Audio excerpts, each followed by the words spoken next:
Hi dear students, hope you are doing well in quarantine vacations. Today we will start with the class definition. We have seen the basic concepts about the uh, GUI development in the lectures. So in the later part of that, in the video we will see about the class definition, how to define the class, how to implement it into the Visual Studio.NET. This is some kind of a revision we have to do for the last chapters. In the class definition, we have to define the class as a keyword. Then here is the class name. Inherits and implements. These are the keywords. If we are going to make the inheritance concept or the interface concept, if we are making the program for that, then we have to use these keywords. Otherwise, not. These are the statements we have to define into the class. Basically, we are going to define the member functions and the member variables in the class, and lastly the end class is a end statement for the defining the class. Access modifier, shadows, must inherit, non-inheritable, partial. These are the keywords related with the defining the class. The meaning of each and every one is given in these statements. We can find it, it on the tutorials point. These are the all the statements we have discussed in the class. So we are directly jump to the how to define the and how to create the class. This is the first basic example about the creating the class. In the module itself, we can recognize here the two types of the applications we are going to create it in the VB.NET, that is the Windows application and the console application. So this is the program. This is the we have implemented into the we are going to implement it into the console application. So first of all, the module name as a my box. At the last, as we have discussed, we have to define the aim module. Then in the class, these are the three member variables are defined to calculate the volume. This is nothing but the length, breadth and height. Then in the submain, we are going to create the two objects of the class box.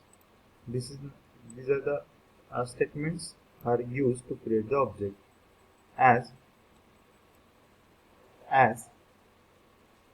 dim box1 as box is equal to new box. So here in the second segment, the second object is created for the box class. These are the values directly assigned to the member variables in the box class. This is for the object 2. This is the formula for creating the volume. That is nothing but the volume is equal to box 1 height, then into length into breadth for the first object, then similar for the second object here, and we are going to print the volume for calculated for the each object.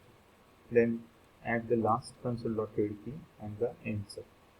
So this is the basic program for the defining the class and accessing the member variable. Now we are going to run it into the Visual Studio.NET. To run it into the Visual Studio.NET, click on the start, then click on the all programs, then click on the Microsoft Visual Studio 2012 and click on this icon. After clicking this icon, you will start with your IDE Visual Studio.NET. To create the program, as we know, click on the file, click on the new, then click on the project. In project, two types of the application we are going to create. There is the Windows Home application or console application. Now we are going to create the console application. So click on the console application and please put the name of your application here and then click on the OK. After clicking on the OK, you will get these all the interfaces and the windows to run the program.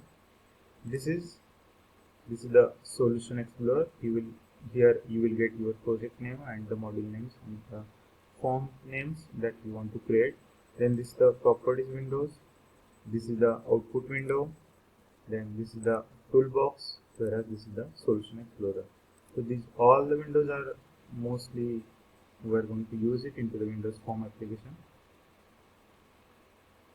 Here in the module we are going to write that whole program into this window, or simply we can copy paste here. In here we are going to define the class box. In class box we are going to define the public, length, breadth and height as our member variables. Then subject main, submain. In submain we are going to create the two objects here. Then we have to define the volume as a 0. Then same as we have discussed, we have assigned the value to the both of the object variables, and here we are going to print the value by using the console.writeLine function. To run the program, go to the start. After click on the start, the output is going to shown in this command window. That is the volume for box 1, first object, and the second object. So this is the first program about how to create the class, how to define the class, and how to create the object, how we are going to access it by using, how the member variables are going to access it by using the object name. So hopefully it is clear that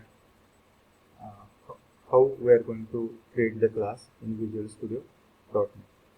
In the next video, we will see about the how to create the constructor and destructor in the Visual Studio.NET. Thank you.